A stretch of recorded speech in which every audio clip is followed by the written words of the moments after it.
ഛത്തീസ്ഗഡിൽ കന്യാസ്ത്രീകളുടെ അന്യായമായ അറസ്റ്റും തുടർച്ചയായി നടക്കുന്ന ക്രൈസ്തവ വിശ്വാസ ധ്വംസനങ്ങളിലും പ്രതിഷേധിച്ചുകൊണ്ട് കടുത്തുരുത്തി സെന്റ് മേരീസ് താഴത്തുപള്ളി ഫൊറോനയുടെ നേതൃത്വത്തിൽ പ്രതിഷേധ യോഗം കടുത്തുരുത്തിയിൽ നടന്നു. വികാരി ഫാദർ മാത്യു ചന്ദ്രൻകുന്നൽ ഉദ്ഘാടനം ചെയ്തു. അടിസ്ഥാനരഹിതമായി വ്യാജമായി കുറ്റം ചാർത്തിയ എഫ്ഐആർ അടിയന്തരമായി റദ്ദാക്കണമെന്നും തെറ്റ് ചെയ്ത ഉദ്യോഗസ്ഥർക്കെതിരെയും ആൾക്കൂട്ട വിചാരണ നടത്തിയവർക്കെതിരെയും നിയമപരമായ നടപടികൾ വേണമെന്നും ഫാദർ മാത്യു ചന്ദ്രൻകുന്നൽ ആവശ്യപ്പെട്ടു.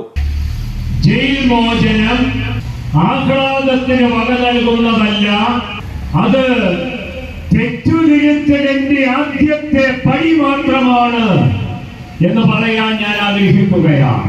തെറ്റുകളുടെ വലിയ ഒരു നീണ്ട ചങ്ങലയാണ് ഈ അറസ്റ്റുമായിട്ട് നടന്നത്. പടിപടിയായി ഓരോ തെറ്റുകളും പരിഹരിക്കേണ്ടതായിട്ടുണ്ട്.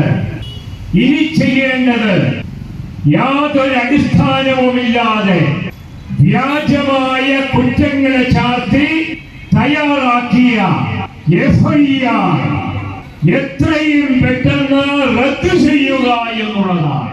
യോഗത്തിൽ മാന്നാർ സെന്റ് മേരീസ് പള്ളി വികാരി ഫാദർ സിറിയ കൊച്ചുകൈപ്പട്ടിയിൽ, താഴത്തുപള്ളി സഹവികാരിമാരായ father John Naduthadam, father Abraham Periyappuram, sister Rinsy SABS, Sony Joseph ആദപ്പള്ളിയിൽ, സന്തോഷ് നടുപ്പറമ്പിൽ എന്നിവർ പ്രസംഗിച്ചു.